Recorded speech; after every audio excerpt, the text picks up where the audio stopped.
जय हिंद। लेटेस्ट खबर ये है कि जो भारत का इंडिजिनस AEWC एयरक्राफ्ट है, airborne early warning and control aircraft जो है, जिसको कि नेत्रा नाम दिया गया है, उसको फाइनल ऑपरेशनल क्लियरेंस मिल गया है 25 जून को। ये DRDO के सेंटर ऑफ एयरबोर्न सिस्टम जो है, कैब्स, वो कि बैंगलोर में स्थित है, उसके द्वारा डेवलप हुआ है। और ये बहुत ही महत्वपूर्ण माइलस्टोन है। और नॉट ओनली इंडियन एयरफोर्स के लिए, बट डिफेंस, जो इंडियन डिफेंस इंडस्ट्री है, इसके लिए भी। इसका जो इनिशियल ऑपरेशन क्लियरेंस मिला था वो 2017 में हुआ था। और अभी जो FOC मिला है, इस दौरान में ये जो पूरा प्रोजेक्ट है काफ़ी मैच्योर हुआ है। इसमें काफ़ी ट्रायल्स हुई हैं, सेंसर वैलिडेशंस हुई हैं, और अभी जाके फुल्ली कंप्लायंट होगा जो एयर स्टाफ रिक्वायरमेंट्स थी उससे। इसका ये महत्व है। और इंडियन एयरफोर्स के लिए इसका ये महत्व है कि जो हमारा जो number of airborne force multiplier जिसको बोलते हैं, अवैक्स हैं, जो AWC एयरक्राफ्ट है, वो काफ़ी बढ़ जाएंगे। तो उससे क्या है, हमारी कैपेसिटी और कैपेबिलिटी में बढ़ावा आएगा। और दूसरी चीज़, हमको ऑपरेशनल फ्लेक्सिबिलिटी हमारी और बढ़ जाएगी। इसमें एक और मतलब एडवांटेज ये है कि सेल्फ रिलायंस, जो आत्मनिर्भरता का जो दौर शुरू हुआ है, उसमें काफ़ी बढ़ावा आएगा। और ये जो FOC क्लियरेंस है, इसको एक तरह से कह सकते हैं कि ये गेटवे है फ्यूचर एक्सपेंशन के लिए। और जो नेक्स्ट जो अपग्रेड आएगा इसमें, नेत्रा एयरक्राफ्ट में, वो Mark 1 होगा विद बेटर सिस्टम्स, और उसकी कैपेबिलिटी भी और बेटर होगी। और ऑल्सो उसके बाद जो Mark 2 है, जो कि एयरबस A321 बेस्ड होगा, जो प्रोजेक्ट ऑलरेडी चल रहा है, उसके लिए भी ये बहुत महत्वपूर्ण है। तो ये ओवरऑल बहुत ही इम्पोर्टेंट माइलस्टोन है इंडियन एयरफोर्स के लिए और इंडियन डिफेंस इंडस्ट्री के लिए। नेत्रा की FOC से इंडियन एयरफोर्स का जो एयर डिफेंस नेटवर्क है, उसमें क्या बड़ा एनहांसमेंट होगी। तो ये जो AWC और अवैक्स एयरक्राफ्ट है, इनको आइज इन द स्काई कहा जाता है। और इसमें जैसे ईसा रडार है, जो कि active electronically scanned array radar जिसको बोलते हैं, और इसकी जो कैपेबिलिटी है वो 360 डिग्रीज चारों तरफ देख सकते हैं।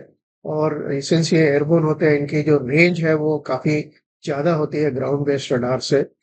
तो उससे क्या होता है कि जो सिचुएशनल अवेयरनेस है, वो काफ़ी इम्प्रूव हो जाती है। और ये not only eyes in the sky है, बट ये airborne command and control system node भी की तरह भी ऑपरेट करते हैं एक्चुअल वॉर में।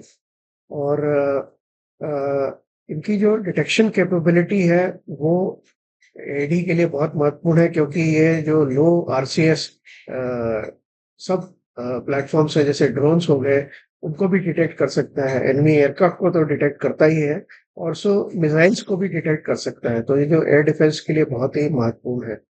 और इनको, इन जहाज़ों को फोर्स मल्टीप्लायर कहा जाता है, और बहुत ही इम्पोर्टेंट है। जो आजकल के जो एयर डिफेंस, अगर आप देखें तो उसमें कॉन्सेप्ट जो है, इंटीग्रेटेड एयर डिफेंस का कॉन्सेप्ट आ गया है।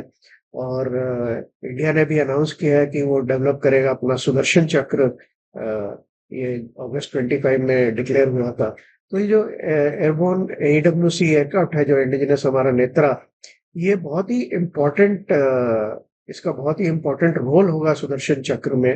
और ये भारत के जो एयर डिफेंस कैपेबिलिटी है, उसको और भी मजबूत बनाएगा। एयरबोर्न सिस्टम होने से जो रडार नेत्र है, इसका फ़ायदा ये है कि आजकल ड्रोन्स आ रहे हैं जो छोटे होते हैं और नीचे नीचे उड़ते हुए आते हैं।